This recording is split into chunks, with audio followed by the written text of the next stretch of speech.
Hello grade 12s. Today we're going to work on compound interest and we're going to use a TVM solver. Today we're specifically not going to use any payments, but in the future we will. We're just going to dip our toes in the water. So a TVM solver is called a time value money solver, and there's lots of different versions on the internet, which is why we're going to use an app instead of the big graphing calculator. If you did happen to have a graphing calculator and you prefer to use that, turn it on, go to apps. You see the apps here. We're going to use one for finance. You might only have one option, and if that's okay, it's just one. And then one for TVM solver. And then here are all basically the same things that we're going to put in our app. They're in a slightly different order, but I think you can probably figure it out. This N stands for periods, and that's about it. You'll notice that the calculator is slightly more annoying to use in the app, which is about on par for how that calculator works. Okay, so the TVM solver allows us to find any variable, whereas the equation we saw the other day really only allows us to find the accumulated amount, or like the future value of it. So the formula is really not that helpful most of the time, because with our math skills we aren't able to find further things, like how long would it take to accumulate a certain amount of money or something like that. So this is the app we're going to use. I searched it up in my phone. I have an iPhone, but any type of Android should work as well. So I typed in easy financial calculators, and this is what I got. This one is free, so that's the one that I downloaded. There is another one down here that is $7. Don't take that one. I don't want the one they had to pay money for. I want the free one for you. So I already downloaded it. Hopefully you did too. And you actually have a lot of options on here, so feel free to check those things out. You'll notice that there is a rule of 72 calculator on here, which we talked about on Friday, but like that formula is pretty easy, so I don't think you really need a specific calculator for it. What we're going to look for though is the top one right there, TVM calculator. That's what we want. And I had bunch of stuff in here, so I'm just going to reset and clear it. Okay. So we want that TVM solver. This is just a couple pages of telling you exactly what we're looking for. And then here are the things that we're going to have to enter in. You see it's just in the exact same order as what you have down here. Okay, so first things first, present value. That's how much, that's like the principal that we were talking about the other day. Principal, I'm going to try and spell it right this time, principal. Basically, it's how much money you start off with. Now, one thing that's really specific about this TVM solver is if money is leaving your regular checking account, like let's say you want to invest in something, so you're taking money out of your checking account and putting it into an investment, we call that a negative dollar value. So if I'm investing $2,000 into an investment, I would call that a negative $2,000. So that's really important. Next one here is payments. Sometimes you might want to take, let's say, $50 out every month to invest in something. So that I would say that'd be $50. And again, that might be positive or negative, depending on what you're doing. So if I'm taking money out of my checking account every month to invest in something, I would call that a negative $50. Future value. Oh, it looks like we froze. Okay, future value is how much our thing will be worth in the future, or how much we owe in the future. Again, a positive, negative. And if money is coming out of my account, it'll be negative. But if money is coming back into my account, it'll be positive. So if I invest money now, it'll be the present value will be negative. But in the future, my future value, I'll be getting money back to me because I'll be like cashing out that investment. That'll be a positive future value. Next, we have rate. That's just as a percentage. We don't have to bother changing it to decimal. That's kind of nice. I'm going to skip this one for just a second. P per Y right here. All right, P per Y stands for payments per year. So how often are you making those payments? And let's say I was doing the $50 a month. My payments per year would be monthly, or we could say 12. And then periods is how many times do we do that over the lifetime of this investment. So if I take out $50 every month for 5 years, I would say 12 times 5 would be my total number of periods, because that's how many times something is happening. We'll talk a little bit more about that. We'll show you in the examples. Next one is compounding per year. So if I compound every single day, it'd be 365 or daily. Last one here, mode.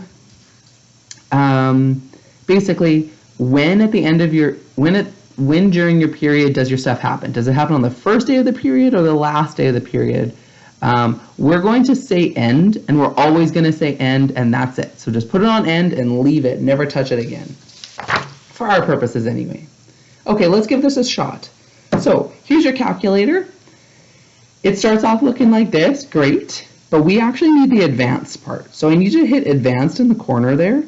There's a very slight difference that we don't have to get into, but there's a very slight difference that we need this more advanced calculator.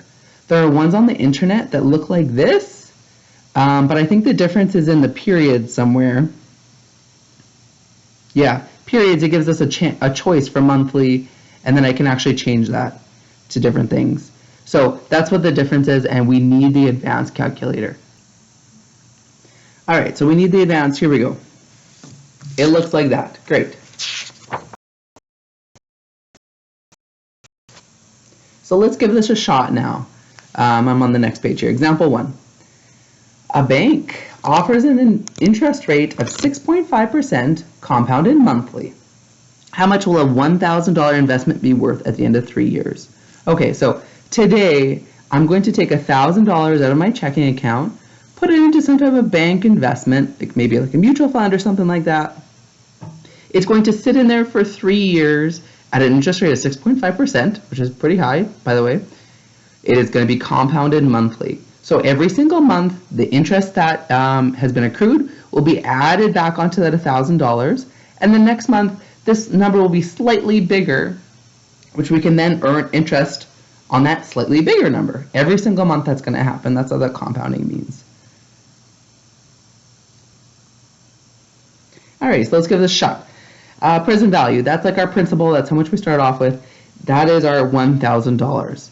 Now, because it's coming out of our like checking account or wherever we keep our money, we're going to call that a negative $1,000.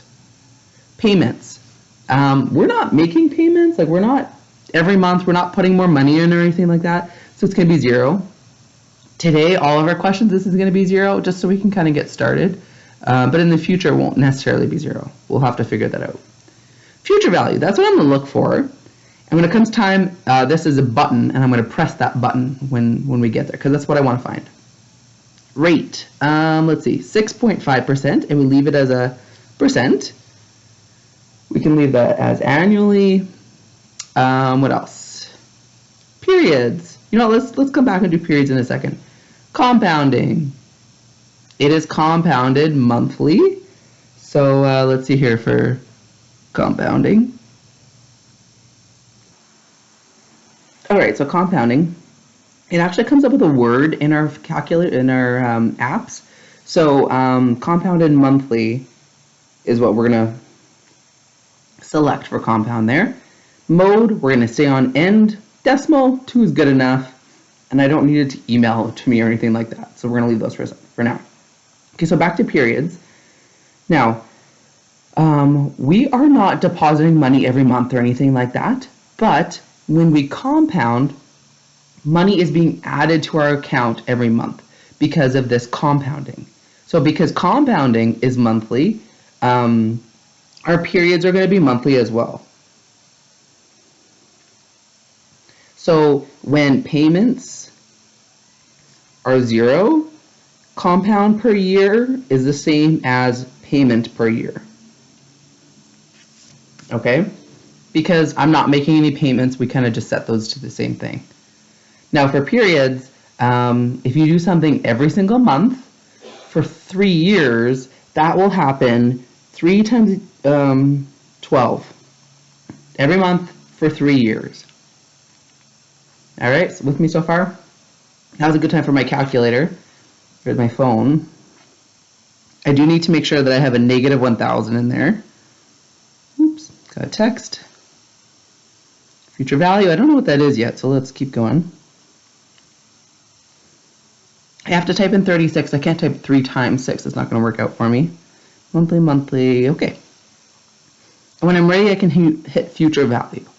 Now you'll notice This particular future value is a positive number, and that makes sense to me because I originally took out $1,000 out of my checking account, and at the end of this investment, it's going to come back to me. So it'll be a positive $1,200. All right, so that's my answer right here. Oh my God, so many texts.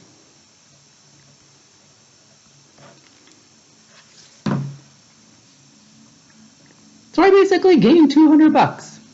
Not bad. All right, let's try another one. Ms. Benarski. She invested $2,000 into an account with an interest rate of 4%, compounded daily this time. How much will her investment be worth at the end of 10 years? Okay, present value. She started off with $2,000. Negative $2,000. Payment. She's not making any payments this time, not like every month or anything like that. Future value. That's what I want to know. Rate. 4%. That's annually.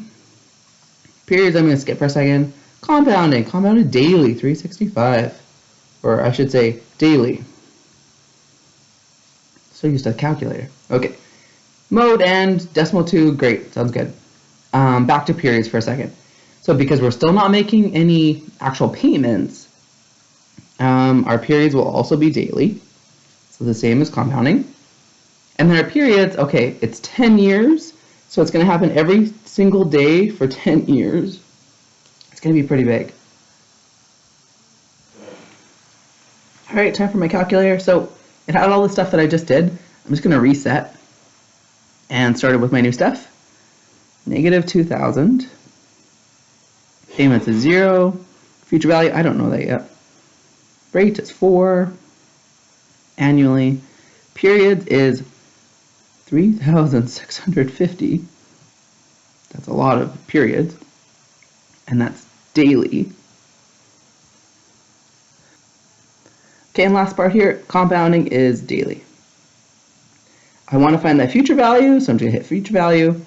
There is my answer right there, $2,983.58. So I'm just going to write it off to the side here. It's always a good idea to make it really obvious that that's your answer.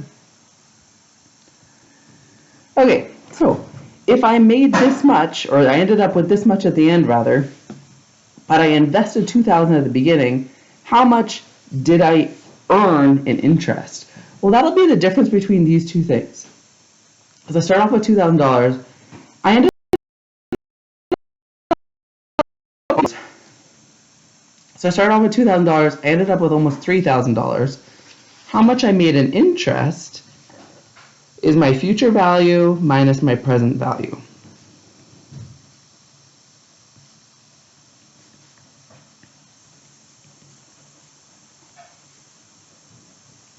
Of course, I always end up with 2 decimal places. I should definitely put a dollar sign on there. Interest, I earned almost $1,000 in interest. Over 10 years, yeah, but still, that's a lot of money, and I will definitely take that. Alrighty, let's keep going. I'm going to ask you to do this question on your own, so pause the video here for a second, and, this one on your own, Susan. Give it a shot on your own.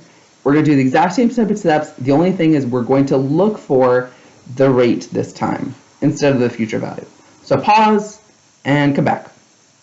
Okay, I'm going to tell you the answer, which is 4.14%. All right, let's try this one together. A bank offers an interest rate of 6.5%, so rate 6.5%, compounded monthly. How many years will it take for an investment of $1,000 to be worth $1,200? Okay, $1,000 is our present value, and that's negative 1,000 because it'll be coming out of our checking account. And 1,200 will be our future value, but that'll be positive because that'll be coming back into our checking account, like cashing out. Payment, we're not making payments right now. Payments per year, same as compounds per year for now. And periods. You know what, that's the only thing I don't know yet, and that's actually going to help us find our time later. So let's put that into our calculator here and see what we get.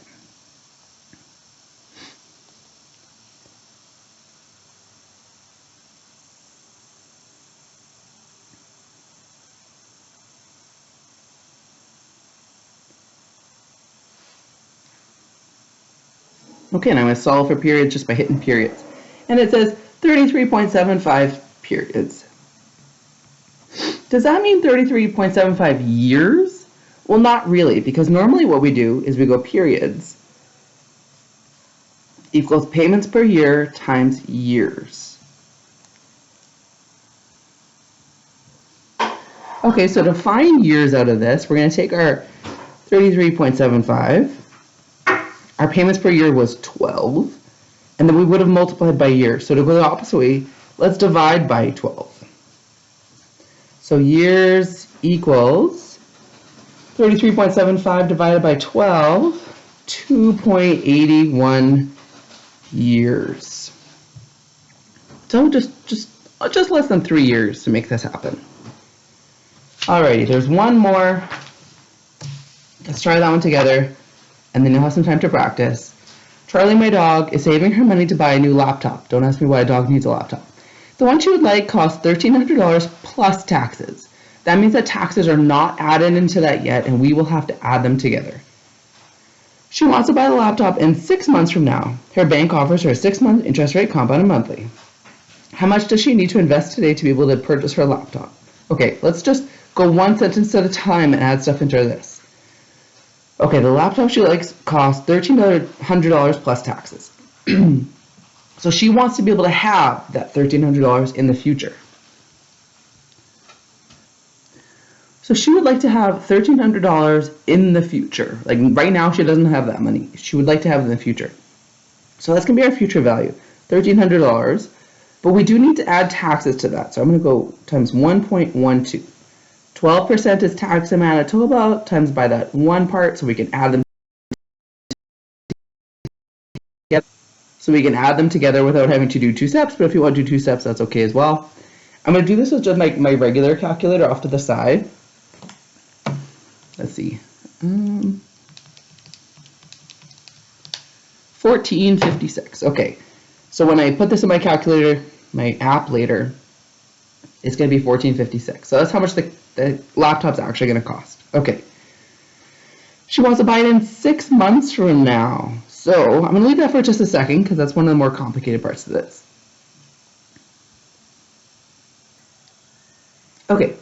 Her bank offers her 6% interest rate. So interest rate 6, compounded monthly. How much does she need to invest today? Okay, so this is what we want to know. We're not making payments here. Because we're not making payments, these two things are going to be the same. Periods. Now, we're going to do something 12 times a year for half of a year. That will just be 6 times. And that makes sense, right? Because that's going to be 6 months. So I probably didn't have to do this work to figure that out. 6 months, you can do something 6 times if you do it every month. Yeah. Okay. I think it might be time for my calculator here. So reset. Let's stick some numbers in here.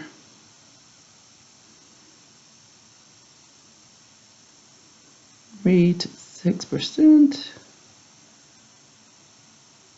Monthly. I think I'm good here. Let's try present value. $1,413.07. So if she wants to invest this money, make a little extra, she'll make about $40 in 6 months. So by investing it right now and waiting 6 months, she saves herself about $40, which is not the worst thing in the world, but it's probably not going to make you rich either. All right, that's it. Try some of the practice, please. Thank you.